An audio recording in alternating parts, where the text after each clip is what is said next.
Good morning to you all.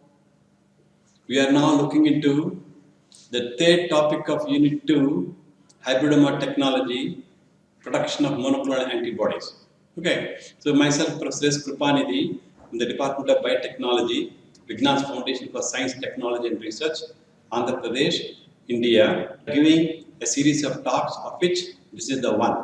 Okay, so in Unit 2, hitherto we have seen immunoglobulins, types of immunoglobulins, diversity of immunoglobulins, and now we are doing the hybridoma technology. Okay, so this is the one which revolved the biotechnology. Now biotechnology is in the limelight, like other sciences and engineering disciplines, because of only the hybridoma technology, along with, of course, recombinant technology. Okay, hybridoma technology is giving the varieties of the monoclonal antibodies which are there in the market. They are making a lot of what is that called, the business, giving a lot of economy to the government. Okay, so hitherto we have seen the monoclonal, we have seen the antibodies. Those are the antibodies that we can make in the laboratory. They can be made in the large scale also. So that's what the hybridoma technology, this is a Nobel laureate topic, and this Kohler and Milstein, George Kohler and Cesar Milstein have given this topic. Since then, ELISA techniques have come, several other techniques have been developed. Even recently, 2018, we got the Nobel Prize to James P. Allison and Honjo on this type of continuation of these monoclonal antibodies that's applied to the cancer research. Now let us see the details of this. Objectives: to understand the production of monoclonal antibodies, how to produce the monoclonal antibody. Very simple technique. That's what the people have got a lot of appreciation towards this work. But conceiving the idea is great. To appreciate the steep growth in the production of monoclonal antibodies for therapeutics. Okay, that's what now the antibodies that are produced against COVID-19 in a patient. See, let us think for the time being that I am a patient, COVID-19 patient.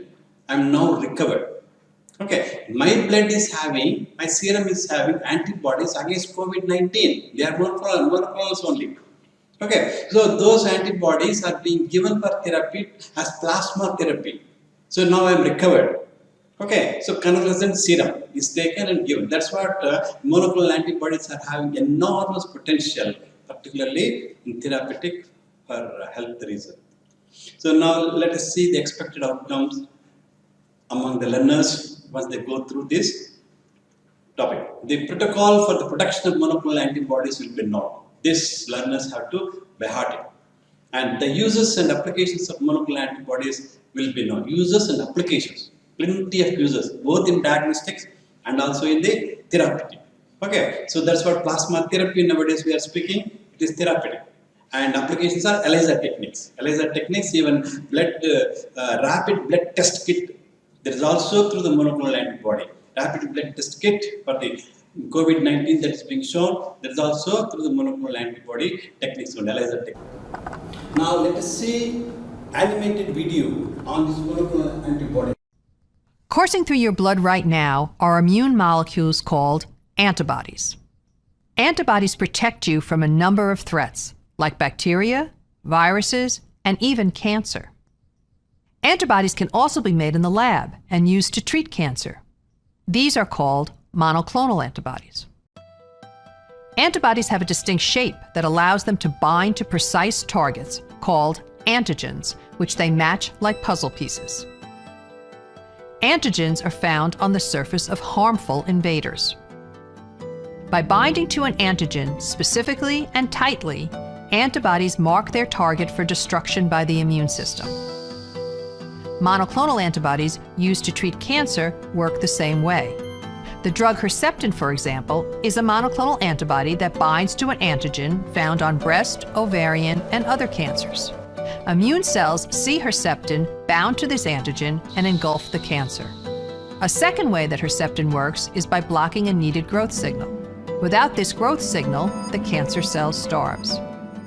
Herceptin is just one of more than a dozen monoclonal antibodies the FDA has approved to treat different forms of cancer, including stomach cancer, colorectal cancer, lymphoma, and leukemia. Okay, just now we have gone through a short animated video wherein the monoclonal antibodies importance is shown, wherein the antigen is getting bound to the antibodies which are developed from a single clone of cells called the B cells. And these antibodies are coupled, monoclonal antibodies are coupled with Herceptin. That's what the madam was showing in the video. That Herceptin is directly, what is it called, like a missile. Like a missile, it goes and directly attacks the cancer cell because it is following the monoclonal antibody. Monoclonal antibody is directed against the cancer cell. So Herceptin, a drug, is directly delivered at the type of the tissue. So like this, there is good many number of applications of monoclonal antibodies. Now let us see a brief history of monoclonal antibodies. So the monoclonal antibodies, the scientists have been started working since 1964. One of the prominent scientists was Littlefield. He developed a way to isolate a hybrid cell. Later, this is being followed in the HAT medium. HAT medium. HAT medium is a wonderful medium that has been designed by them. Because of the HAT medium only this monoclonal antibody is working. What is HAT medium is? Hypoxanthine, aminoterrin and thymidine. These are the three components involved. Each one of these three components have got their specific role. They've got their own specific role. They've got their own specific role in this type of monoclonal antibodies. Now, afterwards, after 1964, the work was progressing in several labs. Fortunate enough that Georges Kohler from Max Planck and Research Institute of Immunology and Milstein from Cambridge University, both of them are having converging interest on these monoclonal antibodies. In 1975, they have come out with a proof of the clonal selection. And that's what Georges Kohler from Germany and Cesar Milstein from Argentine affiliated to Cambridge University. And in 1990, Milstein produced the first monoclonal antibody, successful monoclonal antibodies, the details of which we see in the last slide. So now, let us see what are the antibodies to begin with. Before we get to know the monoclonal antibodies, let us know what are antibodies. Antibodies is a protein that is being used by the immune system. Okay, so what for this is being used? To neutralize and again to identify a pathogen, a foreign object. Okay, so like a pathogen means it is a bacteria or it is a virus. So the antibody is being used to neutralize and identify a pathogen or a virus. Each antibody recognizes a specific antigen unique to its target.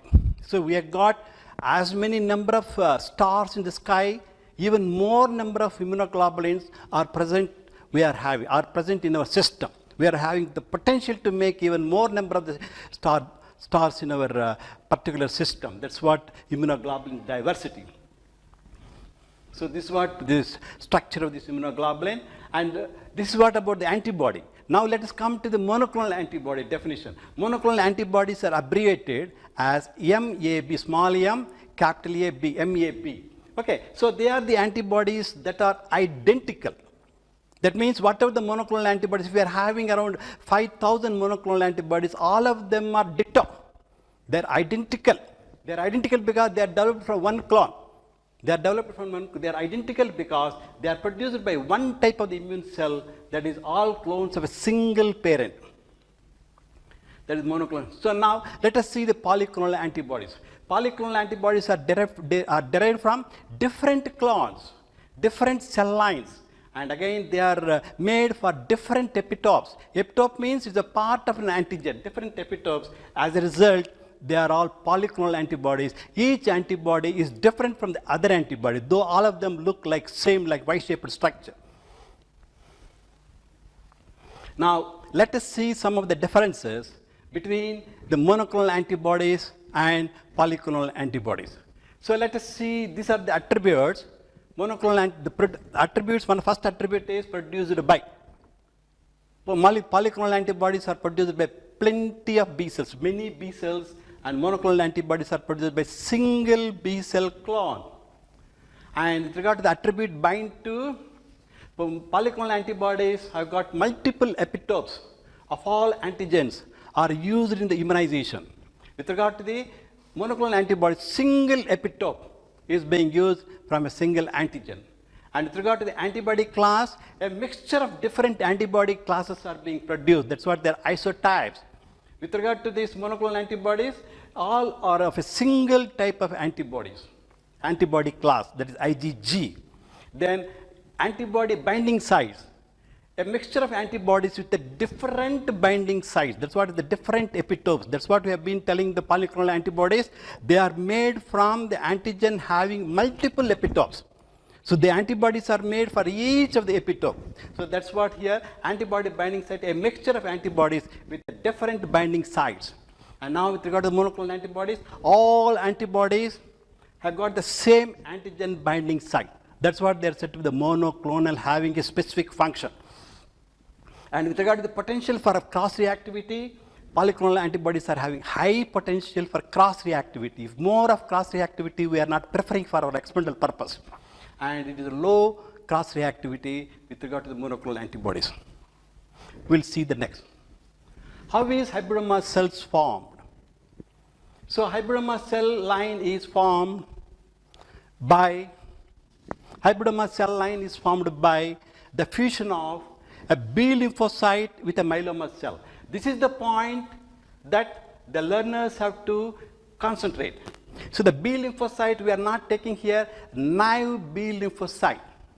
We are taking here primed, sensitized, activated B lymphocyte.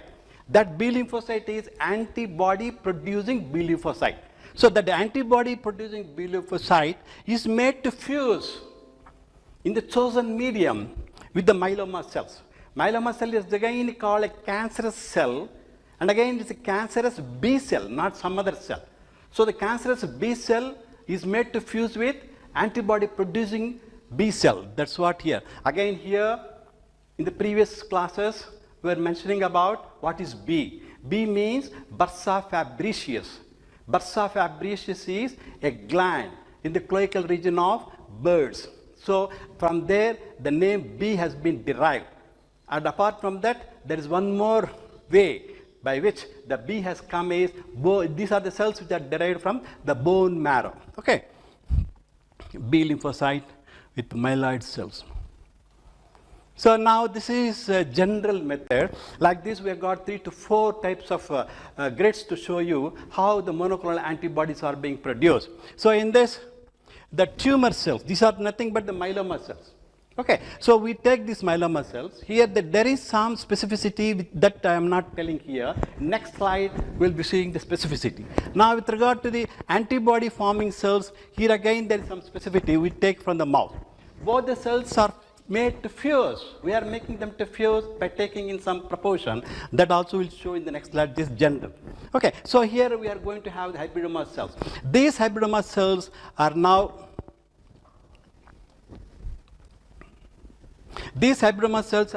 cultured so that we'll be having good many number of the monoclonal antibodies. Okay. So this is hybridoma. Here is the culturing takes place. Now let us see the details. Here we see a specific details of this monoclonal antibody production and the protocol. So now this is what we have to remember. That is, myeloma cell is having an attribute of HPGRT. That is hypoxanthine, guanine, phosphoribosable transferase. Hypoxanthine, guanine, phosphoribosyl transferase. It is negative. That means myeloma cells are deficient. We made such that we have selected such a type of the myeloma cell which are deficient of HPGRT minus. So now let us see the mouse. Here we are going to have antibody producing B cells. And this is the mouse that is primed with single epitopic antigen. As a result, this mouse produces now antibodies with the B cell. So that B cell is HPGRT plus. So both of them are made to fuse. And again here, how many cells of the myeloma cells you take, How many cells of the antibody producing cells you take? Here, almost 1 into 10 raised to the power of 5. Here again, 1 into 10 raised to the power of 5 approximately. So many cells we take. And those cells are kept in a medium wherein they are made to fuse. That medium is called PEG medium, very popular in life sciences, polyethylene glycol. Okay, so this polyethylene glycol promotes the fusion of myeloma cells and the antibody producing B cell. Okay, now, so now the question is, we have taken 1 into 10 raised to the power of 5 myeloma cells, 1 into 10 raised to the power of 5 this splenocytes called the B cell. How many cells are developed into viable hybrid cells? Here, viable hybrid cells, usually 1 out of 10 into raised to the power of 5 cells will come. So that's what the viable cell will be getting, only 1. That is the difficulty in this type. Okay, now let us see. Once the cells are made, so these cells are fused, hybrid cells. Now we are making them into the HAT medium. HAT in the previous verse I was mentioning to you, HAT is hypoxanthine, aminoterrin and thymidine. This is a wonderful medium they devise. Why? Because why I am telling is, in this cells fuse, we have got B cells, we are having myeloma cells, we are having hybrid cells. So we want only the hybrid cells ultimately. We do not want the B cell hereafter. We do not want hereafter these myeloma cells. They had to be eliminated from the culture. How to eliminate? For the elimination of this from the culture, they devised this HAT medium. Okay, now let me tell you about HAT medium. In the HAT medium, there is aminoterrin. Okay, so this is the aminoterrin that blocks de novo DNA nucleotide synthesis. Okay, so once de novo nucleotide synthesis is stopped, typically the cell prefers to go for an alternative step. Alternative step is the solvase pathway for the production of the DNA. So for the solvase pathway to undergo, there is a requirement of HGPRT plus. That is hypoxanthine, guanine, phosphoribosyl transferase enzyme is required for solvase pathway to achieve. So because these myeloma cells are not having that enzyme, they are unable to produce DNA. As a result, ultimately they die. Like that, myeloma cells are eliminated.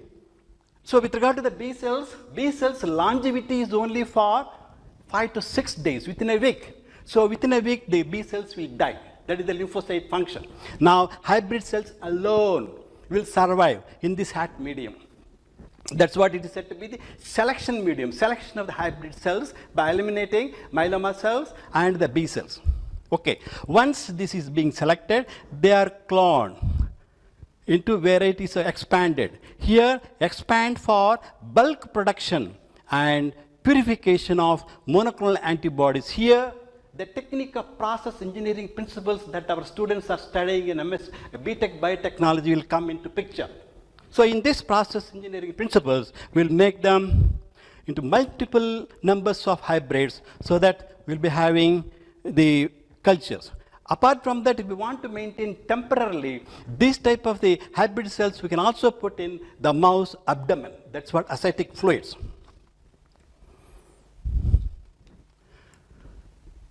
So these are all a few points. Of course, a repetition of the previous slide.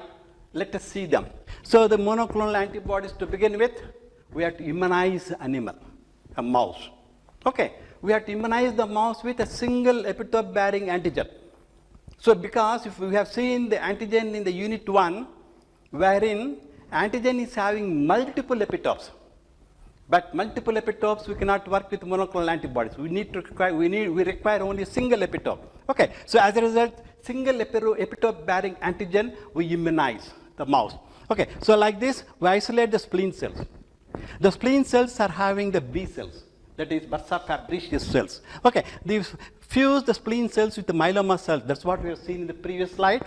The myeloma cells, it using the PEG, polyethylene glycol. Okay, allow unfused B cells to die. Allow means, how do we allow? B cells, they die on their own if you allow for about 5 to 6 days undisturbed.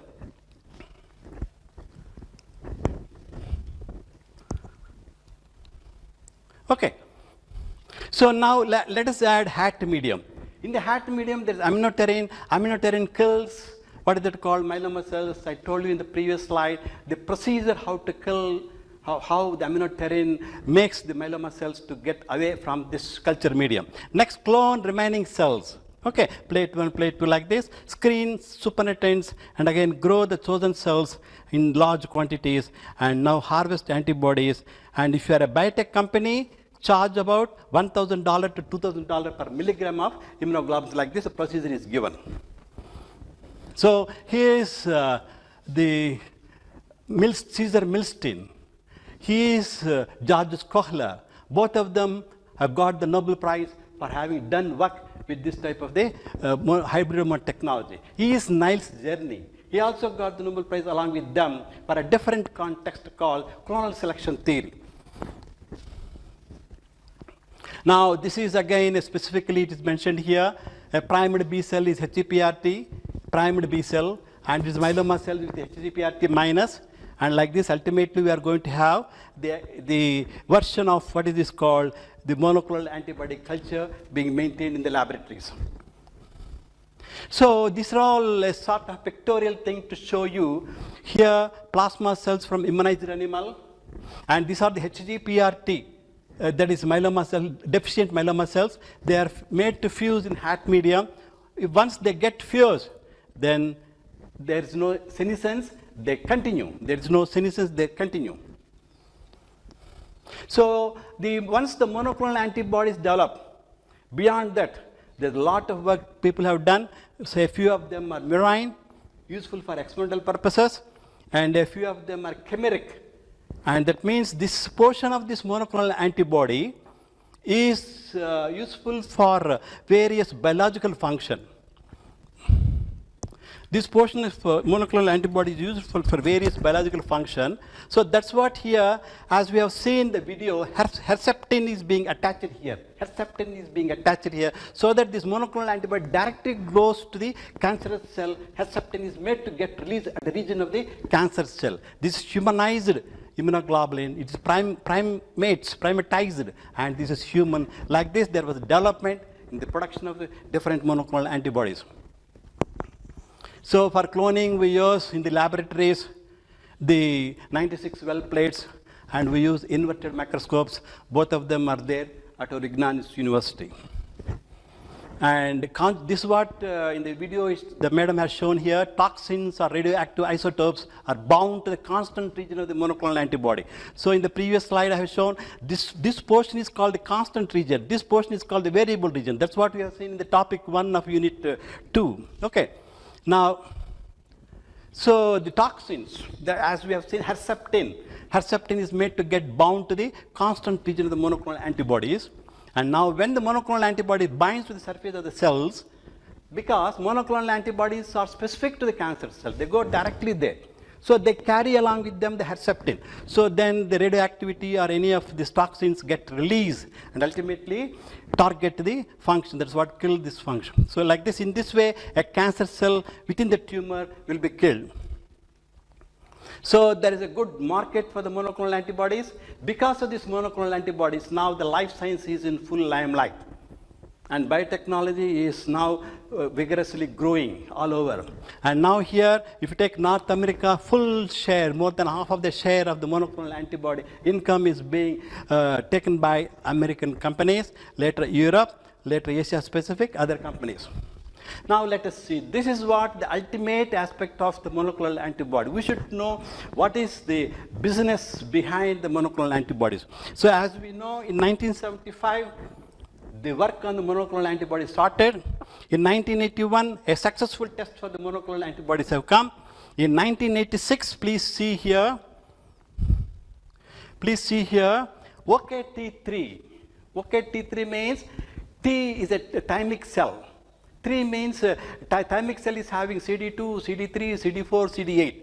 Okay, so it is almost early blast, T blast, blastomy, we can say blast cells, T blast cells. So the T blast cells are made to inhibit by OKT3 antibodies. So that whenever we transplant my kidney, if it is given to some other person, because it is allotype graft, and that person doesn't accept my kidney, okay, for some time to sustain the kidney acceptance, they give this type of the OKT3 monoclonal antibodies so that it suspends the T cell function. In the process, the grafted tissue is being used. In the process, the grafted kidney is being adapted to the system. So like this, if you take up here Hodgkin's lymphoma, so this is also now having enormous income. And this type of the antibodies are now being used for COVID also. Now there is another type of the antibodies, monoclonal antibodies made against asthma. Asthma people are suffering because of allergy.